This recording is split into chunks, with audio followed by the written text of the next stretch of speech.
Hello दोस्तों, स्वागत है आपका एक बार फिर से मारूट्स मेंटरशिप में। उत्तराखंड पीसीएस मेंस का जो एस्पिरेंट्स एग्जाम देने जा रहे हैं और जिनका अभी फरवरी में लगभग 20 दिन बाद एग्जाम है, उनके लिए ये एक इम्पॉर्टेंट वीडियो है। देखिए क्या है कि उत्तराखंड पीसीएस में जो फर्स्ट पेपर है लैंग्वेज का, हिंदी का जो पेपर है, उसके अलावा कोई अगर सबसे टिपिकल पेपर है तो वो है साइंस का पेपर। क्योंकि आप जानते हैं कि मतलब ये पेपर, क्योंकि एक तो यूपीएससी के लिए हम जब तैयारी करते हैं, किसी और एग्जाम की तैयारी करते हैं, तो उसमें इस पेपर को इतना इम्पोर्टेंस नहीं दिया जाता और हम इतनी अच्छी तैयारी भी नहीं करते। और दूसरा, उत्तराखंड पीसीएस में जो साइंस का जो सिलेबस है वो बहुत ही वाइड है और बहुत ही मतलब उसमें बेसिक साइंस भी है, साइंस एंड टेक्नोलॉजी भी है। स्कूल टाइम में तो जो उसमें ना सिर्फ 9th और 10th की बल्कि 11th और 12th के भी कुछ टॉपिक साइंस के हैं। तो बहुत अलग सा एक टॉपिक है। तो इसको पढ़ना मतलब हमारे लिए क्या होता है, थोड़ा सा डिफिकल्ट हो जाता है। दूसरी इसमें इंपॉर्टेंट बात यह है कि पिछली बार के अगर हम 2 बार जो हमारे एग्जाम हुए उसकी बात देखें, तो हिंदी के बाद अगर सबसे ज्यादा किसी पेपर में बच्चों जो एस्पिरेंट्स थे, उनके गंदे मार्क्स आए या फिर क्या कहते हैं उनकी उसकी वजह से इनका सिलेक्शन नहीं हुआ, तो साइंस था। तो पिछली बार तो 2016 वाला जो पीसीएस का एग्जाम था उसमें बहुत बात उठी थी कि साइंस की वजह से कई बच्चों का सिलेक्शन नहीं हो पाया। और इस पेपर को, सही बात है कि एग्जाम में अटेम्प्ट कर पाना मुश्किल हो पाता है, मतलब और पेपर्स तो छूट जाते हैं कि टाइम कम होता है। इस पेपर में हमारे पास लिखने के लिए ही नहीं होता। तो ये पेपर थोड़ा सा क्या होता है, अजीब सा पेपर होता है और बड़ा इस एग्जाम में ये बहुत मैटर करता है कि हम इस पेपर को किसी तरीके से पूरा पूरा अटेम्प्ट करें। तो मैंने ये कोशिश करी कि अपने एक्सपीरियंस से उन टॉपिक्स को एटलीस्ट आपके सामने रखूं कि जिन्हें आप पढ़ के जरूर जाएं। अगर आप उनको पढ़ के जाएंगे तो ऐसा होगा कि एटलीस्ट आपका पेपर पूरा अटेम्प्ट हो जाएगा। तो उन उन टॉपिक्स को मैं यहाँ पे डिस्कस करने जा रहा हूँ। अभी हमारे पास 20 दिन है। इन 20 दिनों में भी चाहे तो इतने टॉपिक्स को आप इजीली कवर कर पाएंगे। तो एक बार इनको जरूर देखिएगा। चलिए देखते हैं वो कौन कौन से टॉपिक्स हैं जो कि हमें उत्तराखंड पीसीएस का जो मेंस का एग्जाम देने जा रहे हैं साइंस के पेपर के लिए जरूरी पढ़ के जाने हैं, इनको छोड़ के नहीं जाना है। देखिए है लीनियर मोशन, सर्कुलर मोशन और वाइब्रेशनल मोशन। बेसिकली इन तीनों का कंपैरिजन देख लीजिएगा। मतलब हमें ये पढ़ना है कि हो सकता है वो एग्जाम में पूछ ले कि इन तीनों को कंपेयर कीजिए, तो ये हमें देखना है। उसके बाद artificial satellites and their launching, Indian satellites and their history. एक चीज मैं आपसे यहाँ पे थोड़ा सा आपको बताना चाहूंगा कि अगर वो इंडियन स्पेस मिशन की हिस्ट्री पूछता है तो हम जनरली कहाँ से स्टार्ट करेंगे, हम विक्रम साराभाई से, या फिर हम कहेंगे कि जो थुम्बा में हमारा पहला रॉकेट लॉन्च हुआ था थुम्बा से, उस वहां से हम स्टार्ट करेंगे। लेकिन अगर आपको एक नंबर एक्स्ट्रा लाना है ना, और लोगों से एक नंबर एक्स्ट्रा लाना है, तो आप जब, क्योंकि वो हिस्ट्री की बात कर रहा है, तो आप इसे कहाँ से, आर्यभट्ट और जो हमारे वराहमिहिर थे वहां से आप इसे उठा सकते हैं। मतलब एक लाइन वहां की जरूर डाल दीजिएगा। तो अगर आप ऐसा करेंगे तो आपको वो थोड़ा सा एक्स्ट्रा एज मिल जाती है। और ये एग्जाम जो है वो एज का ही एग्जाम है। हर किसी को नॉलेज है, जो थोड़ा सा कुछ एज ले लेता है डिफरेंस लेके, उसको हर क्वेश्चन में एक एक नंबर एक्स्ट्रा मिल जाता है और उसी से वो क्या कर लेता है, एग्जाम निकाल लेता है। तो ये हमारा एक ये टॉपिक इंपॉर्टेंट है। फिर देखिए मैकेनिकल वेव्स, जिसमें Audible, infrasonic and ultrasonic waves and there characteristics. इनमें भी आप एक तरीके से कंपैरिजन टाइप का पढ़ लीजिएगा कि इन तीनों को कंपेयर कीजिए आएगा एग्जाम में। Earthquake and its causes, epicentre, seismic waves and their transmission. ज्यादातर लोगों ने टॉपिक ज्योग्राफी में भी पढ़ा होगा, तो इसको आप एक बार देख लीजिएगा। X ray and their utility and their types and utility in human life, बहुत इंपॉर्टेंट टॉपिक है इस बार के एग्जाम के लिए। फिर लेजर, होलोग्राफी और nuclear fission and fusion, again इन दोनों में कंपैरिजन डिफरेंस क्या होता है ये एग्जाम में पूछ सकता है। तो लेजर वाला टॉपिक भी पढ़ लीजिएगा, होलोग्राफी भी पढ़ लीजिएगा, और न्यूक्लियर फ्यूजन फिजन का आपस में क्या डिफरेंस है वो हमारा बहुत इंपॉर्टेंट टॉपिक है। उसके बाद देखिए electric motor, electric generator, electric transformer. जब आप इन 3 टॉपिक्स को पढ़े ना, इससे पहले मैग्नेटिक इफेक्ट ऑफ करंट जरूर पढ़ लीजिएगा। देखिए आपके एग्जाम में ना जो टॉपिक में है इलेक्ट्रिक और मैग्नेटिक और ऐसे कुछ है, 3 इफेक्ट ऑफ करंट है। आप केवल मैग्नेटिक इफेक्ट ऑफ करंट को जरूर पढ़ लीजिएगा और उसके बाद आप electric motor, electric generator, electric transformer, या फिर ये कहें कि आप अगर इनको पढ़ेंगे तो आपको वो तीनों इफेक्ट वैसे ही समझ में आ जाएंगे क्या होते हैं करके। फिर इलेक्ट्रिक पावर प्लांट, क्या होता है पावर प्लांट, इसको देख लीजिएगा। डोमेस्टिक पावर सप्लाई, ये आप देख लीजिएगा। इसमें जरूर आपका एक प्रोबेबल क्वेश्चन बनता है, एसी और डीसी में क्या डिफरेंस होता है। एसी डीसी में डिफरेंस पूछ सकता है, तो आप domestic power supply question topic पढ़ लीजिएगा। फिर human eye, its defect, their causes and remedies. ये बहुत ही क्या है, इंपॉर्टेंट टॉपिक है इस बार के एग्जाम के लिए। Human eye, its defect, their causes and remedies. Microscope and telescope, again इन दोनों में कंपैरिजन, क्या डिफरेंस है ये आप इसको देख लीजिएगा। मतलब कंपैरिजन के फॉर्म में पूछ सकता है इसको। Conductors, semiconductors, insulators. ये क्वेश्चन भी इंपॉर्टेंट है, आपसे इन तीनों के बारे में पूछ सकता है। What are conductors, semiconductors and insulators, and अभी सेमीकंडक्टर्स का क्या ज्यादा यूज हो रहा है, इसके बारे में आपसे क्वेश्चन पूछ सकता है। फिर solar cell, solar cooker and water heater. Solar water heater की बेसिकली बात कर रहा है, तो solar cell, solar cooker, solar water heater, class 10th का क्वेश्चन है, आप इसे देख लीजिएगा। बायोगैस अगेन 10th की एनसीईआरटी में है, आप इसे कर सकते हैं। ये ज्यादातर क्वेश्चन 10th की मतलब एनसीईआरटीज में है। ये जो जनरेटर ट्रांसफार्मर, ये है 12th की एनसीईआरटी में। ह्यूमन आई आई ये भी 10th में भी है, 11th में भी है। फिर बायोगैस, ये सारे टॉपिक्स हमारे एनसीईआरटी के ही टॉपिक हैं, आप एनसीईआरटी से बाहर पढ़ने की जरूरत ही नहीं पड़ेगी आपको। फिर न्यूक्लियर पावर प्रोग्राम, इंडिया का जो न्यूक्लियर पावर प्रोग्राम है वो देख लीजिएगा। जो हमारा 3 स्टेज पावर प्रोग्राम था उसके बारे में पढ़ लीजिएगा, पढ़ा होगा आप लोगों ने जीएस में। फिर nuclear policy of India, it's salient features, ये देख लेना। पिछली बार एनपीटी और सीटीबीटी पूछ चुका है, लेकिन एक बार नजर मार लीजिएगा। और न्यूक्लियर पॉलिसी ऑफ इंडिया बहुत जरूरी है पढ़ना। फिर थर्मल पावर प्रोग्राम क्या है हमारा, हाइड्रो इलेक्ट्रिक पावर प्रोग्राम, आप जानते हैं इसको, ये बहुत ज्यादा है नहीं इसमें कुछ। Power distribution and national grid, national grid के बारे में जरूर पढ़ लीजिएगा, क्योंकि अब इस बार क्या है कि जब से पहली बार एग्जाम के बाद शायद ऐसा हुआ कि पूरे देश में एक नेशनल ग्रिड है, तो वो नेशनल ग्रिड हमारा वो क्या होता है, क्रिटिकल इंफ्रास्ट्रक्चर का भी पार्ट होता है। तो इसे बार पढ़ लीजिएगा कि नेशनल ग्रिड क्या है, आप इसमें समझ में आ जाएगा आपको, कोई ज्यादा वैसा टॉपिक नहीं है, कॉम्प्लेक्स टॉपिक नहीं है। फिर washing soda, baking soda, bleaching powder, plaster of Paris. Plaster of Paris शायद एक बार पूछ चुका है, लेकिन फिर भी ये टॉपिक पढ़ना बहुत जरूरी है, इंपॉर्टेंट टॉपिक है, और इसको देख लीजिएगा। उसके बाद हम स्पेस टेक्नोलॉजी की बात करें, तो इसमें हमारा space program in India and its application with reference to industrial, agriculture, telecommunication, television, education and Indian missile program. तो ये बेसिकली जो हमने हिस्ट्री ऑफ इंडियन मिसाइल था वो, और ये टॉपिक एक ही है देखा जाए तो इसको पढ़ लेंगे तो उसको पढ़ने की जरूरत नहीं पड़ेगी। तो ये दो टॉपिक कॉमन है, तो इसको आप ऐसे पढ़ लीजिएगा। फिर रिमोट सेंसिंग के बारे में पढ़ लेना है, ये प्रोबेबल क्वेश्चन है। और उसके बाद GIS, geographical information system and its application in weather forecasting, disaster warning, water, oil and mineral development, urban planning and rural development activities. GIS पढ़ लेंगे तो ये सब चीजें उसमें आई जाएंगी, तो इसमें कोई ऐसा खास वो नहीं है। फिर introduction to global positioning system, GPS के बारे में पढ़ना है। और इसमें आप जो हमारा इंडिया का जो हमने अपना ग्लोबल, जो हमारा ये ग्लोबल पोजिशनिंग सिस्टम है, वो जो हमने डेवलप किया है उसके बारे में भी आप जरूर पढ़ लीजिएगा। और जीपीएस के अलावा और क्या क्या भी है, जैसे ग्लोनास है, और ये सब चीज भी पढ़ लीजिएगा। फिर Indian remote sensing satellite system, तो स्पेस टेक्नोलॉजी वाले पार्ट में ऑलरेडी आ जाएगा, तो फिर भी आईआरएस सिस्टम ऑफ सैटेलाइट जो है वो हमें पढ़ लेना है, जिसमें कि बेसिकली आप जानते ही हैं हमारे दो, हमारे मेनली इसमें रिमोट सेंसिंग सैटेलाइट्स हैं, तो उसको आप एक बार देख लीजिएगा क्या है। उसका देखिए मेमेलियन सिस्टम, ये बायोलॉजी वाले पार्ट में मेमेलियन सिस्टम को पढ़ लीजिएगा, क्लास 7th 8th की एनसीईआरटी का क्वेश्चन है, 9th में भी मिल जाता है। Digestive, circulatory, respiratory, nervous, excretory, endocrine and reproductive system. तो हमारी जो 7 सिस्टम होते हैं बॉडी के, मेमेलियन सिस्टम जो होते हैं उनके बारे में पढ़ना है, इसके बाद देख लीजिएगा। डीएनए आरएनए, फिर कंपैरिजन, देन क्या डिफरेंस होता है डीएनए और आरएनए में, ये पूछ सकता है। ब्लड ग्रुप्स के बारे में पूछ सकता है, और ब्लड ब्लड इन्फ्यूजन भी इसमें वो जोड़ सकता है कि different types of blood groups और किससे किसको इन्फ्यूज किया जा सकता है, ये भी पूछा जा सकता है।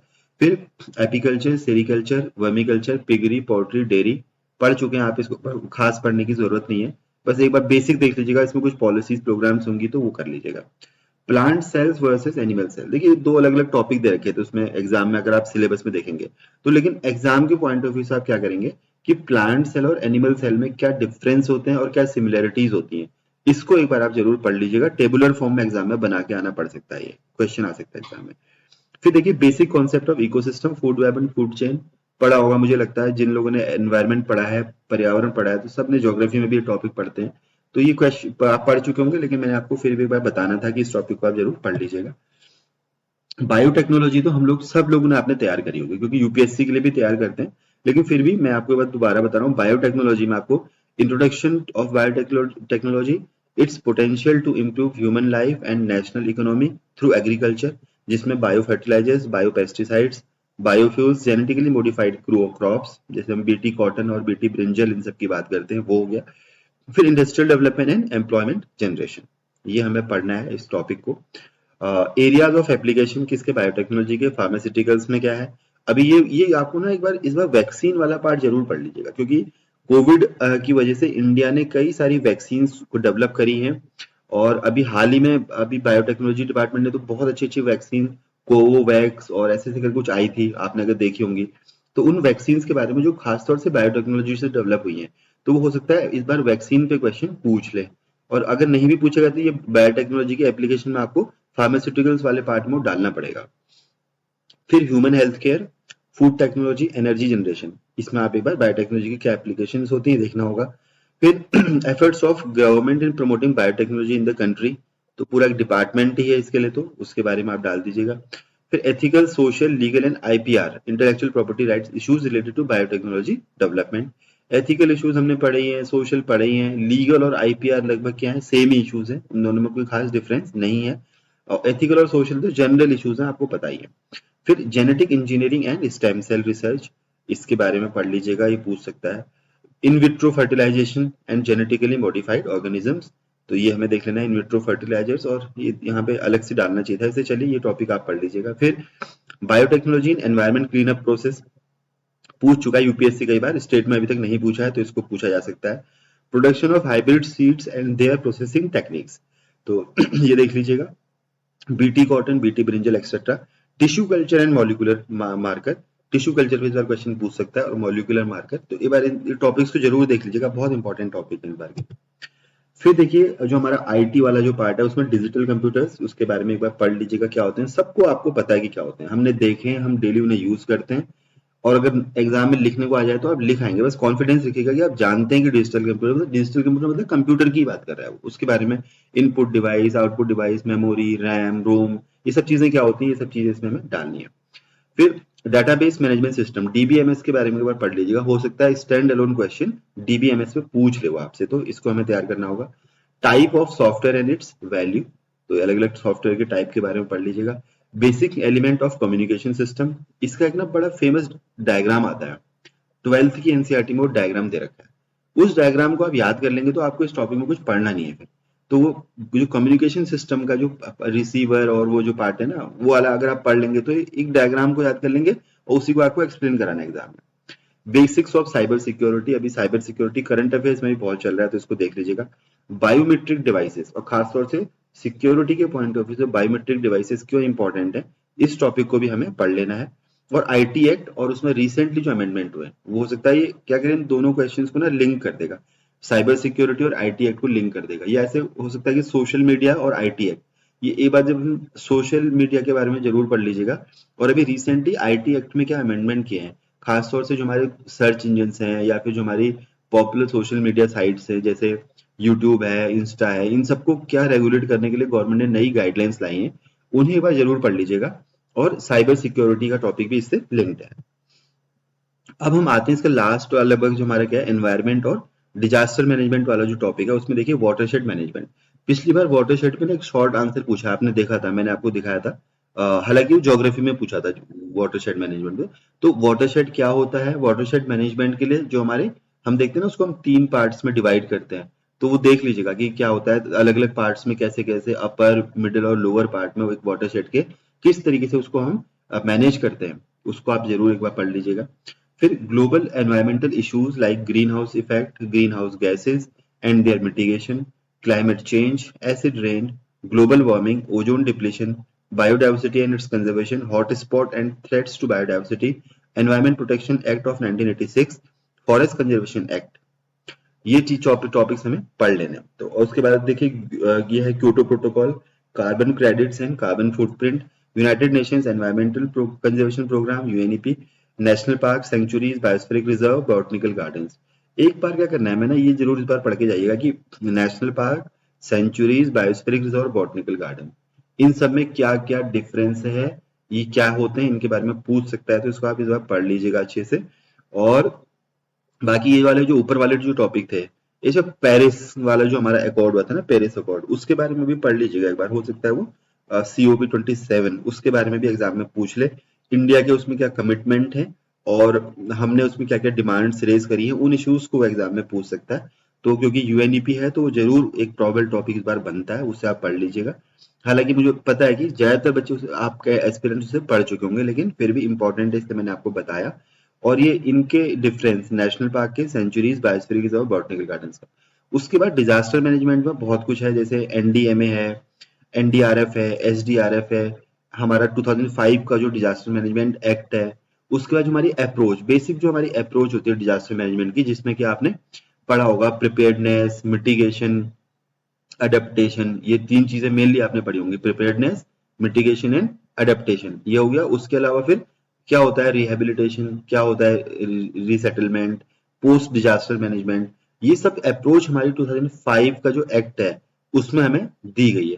इसके अलावा हमने कुछ आपने सेंदई प्रोटोकॉल और ये सब चीजें पढ़ी होंगी, तो वो दोनों को आप एक बार देख लीजिएगा कि वो क्या है वो, क्योंकि डिजास्टर मैनेजमेंट में टॉपिक्स पे पूछ सकता है। लेकिन Uttarakhand rehabilitation and reconstruction authority, इसके बारे में जरूर पढ़ लीजिएगा, आएगा तो छोड़ के मत आना एग्जाम में, और पहले से पढ़ लीजिएगा। उत्तराखंड पीसीएस में इस बार के लिए, क्योंकि जोशीमठ और जो सब चीजें हुई हैं, उसके बाद ये अथॉरिटी क्या हो गई है, बहुत इंपॉर्टेंट हो गई है, तो इसको आप पढ़ लीजिएगा। उसके बाद एनडीआरएफ और एसडीआरएफ के बारे में क्या होती है, कब इनका गठन हुआ था, क्या इनकी वो है, इस चीज को आप क्या करेंगे, पढ़ लेंगे। तो ये दोस्तों कुछ टॉपिक्स थे जो मैंने आपको साइंस एंड टेक्नोलॉजी का जो उत्तराखंड पीसीएस का जो एग्जाम था उसके लिए आपको सजेस्ट किए कि एक दोस्तों उत्तराखंड पीसीएस में जो साइंस का हमारा क्वेश्चन पेपर है वो बहुत इंपॉर्टेंट पेपर है। और एग्जाम क्वालिफाई करने के लिए और एग्जाम में अच्छी मेरिट में अपना नाम देखने के लिए आपको इस पेपर को थोड़ा सा सीरियसली लेना पड़ेगा। जो एस्पिरेंट्स इवन यूपीएससी की भी तैयारी कर रहे हैं और वो स्टेट पीसीएस अब दे रहे हैं, या किसी दूसरे स्टेट पीसीएस की तैयारी कर रहे हैं, उत्तराखंड की तैयारी भी कर रहे हैं, तो अब देने जा रहे हैं, तो उनके लिए इंपॉर्टेंट हो जाता है कि साइंस के पेपर को हम ठीक से करें। मैं आपको ये सजेस्ट करूंगा साइंस के पेपर में कि इस पेपर को अटेम्प्ट जरूर कीजिएगा। देखिए आप एक बात मान के चलिए, इस जो हमें टॉपिक्स दे रहे हैं, जो हमारा सिलेबस है ना, वो हमने कई बार पढ़ा है। स्कूल टाइम में पढ़ा है, फिर कॉलेज में हो सकता है पढ़ा हो, अपनी तैयारी के दौरान पढ़ा है। हो सकता है कि आपने अभी इस तैयारी के दौरान उसे ना पढ़ा हो, लेकिन आपको आता जरूर होगा। तो आप थोड़ा सा सोचिएगा एग्जाम में बैठ के कि क्या इसमें हम लिख सकते हैं, और पूरा का पूरा पेपर किसी तरीके से अटेम्प्ट करके आइएगा। इस पेपर का सबसे बड़ा चैलेंज ये है कि हम इसे अटेम्प्ट कैसे करें। और ये जो मैंने टॉपिक्स आपको दिए, अगर आप इसे पढ़ लेंगे इन टॉपिक्स को, तो मुझे लगता है एटलीस्ट जो 5 नंबर के क्वेश्चन हैं, 8 नंबर के और 16 नंबर के क्वेश्चन हैं, वो आपके अटेम्प्ट हो जाएंगे। फिर 2-2 नंबर के क्वेश्चन उन्हें जैसे जैसे आप मैनेज कर सकते हैं। तो ये कुछ कुछ हमारे टॉपिक्स हैं, मतलब जिनको हम पढ़ लें, और अभी 20 दिन है हमारे पास, हम इजीली नहीं पढ़ सकते हैं। अगर आप 2 घंटा भी डेली साइंस को रोज देंगे, और वैसे देखिए क्योंकि हिस्ट्री, ज्योग्राफी, पॉलिटी, इकोनॉमी, ये आप सब पहले से जानते ही होंगे, आपने प्रीलिम्स की तैयारी करी है उसमें भी आपने पढ़ा होगा। तो एटलीस्ट क्यों ना हम साइंस को थोड़ा सा एक्स्ट्रा समय दे लें, साइंस, हिंदी और एथिक्स वाला जो, और जो क्वांटिटेटिव एप्टीट्यूड टॉपिक है, इनको थोड़ा सा आप समय दे लेंगे तो अभी भी आपका अच्छा हो जाएगा चीजों के लिए। तो अगर आपने भी साइंस अच्छे से आपकी तैयार नहीं हुई है, कॉन्फिडेंस नहीं आया है, तो बिल्कुल घबराने की जरूरत नहीं है। इस वक्त भी अभी जो हमारे पास समय बचा है उसमें हम आराम से कर सकते हैं। और तो आप देखिए अलग अलग सोर्सेज से, इंटरनेट से इन टॉपिक्स को तैयार कर लीजिए। और अभी क्या है कि हिंदी का एक मेजर टॉपिक छूट गया था, मैं पहले कल उसे कवर कर लूंगा एक वीडियो में। उसके बाद में अगले 15 दिन इन्हीं टॉपिक्स पे आपको कुछ कुछ वीडियोस डाल दूंगा। तो मे बी आप 15-20 मिनट लगा के उन वीडियोस को देख लेंगे, तो आपको उसमें हेल्प मिल जाएगी। तो मैंने ये कोशिश करूंगा कि आपके मेन से पहले ज्यादातर टॉपिक्स को साइंस के भी कवर करा दिया जाए। तो देखिए, चलिए लेट्स सी। लेकिन आप इन टॉपिक्स को खुद भी तैयार कर लीजिए, सेल्फ स्टडी सबसे इंपॉर्टेंट होती है किसी भी एग्जाम में। तो आप इन्हें तैयार कर लीजिए, कॉन्फिडेंट रहिए, आप अच्छे से कर लेंगे, कोई चिंता की बात नहीं है। साइंस और हिंदी के पेपर में बिल्कुल कॉन्फिडेंस लूज करने की आपको जरूरत नहीं है। तो आप तैयारी करते रहिए, पेशेंस रखिए, ये समय है कूल डाउन रहने का, काम रहने का। एग्जाम आपका बिल्कुल अप्रोच हो रहा है अभी पास में। एक बार अभी भी रिवाइज पूरा आप कर सकते हैं, जो टॉपिक्स छूटे हैं उन्हें जैसे तैसे कहीं से कवर कीजिए। कोई भी टॉपिक छोड़ के मत जाइएगा, और एग्जाम आपने पूरा अटेम्प्ट करना है। राइटिंग करते रहिएगा कम से कम, अभी हम रिवाइज करना है, ज्यादा पढ़ने के चक्कर में राइटिंग प्रैक्टिस मत छोड़िएगा। तो इसलिए राइटिंग जरूर कर लीजिएगा थोड़ा बहुत, एक आंसर भी लिखें तो। और बीच बीच में एक एक दो ऐसे भी हफ्ते में एक बार जरूर लिख लीजिएगा। तब तक आप अपनी तैयारी करते रहिए। आप सभी को ऑल द बेस्ट।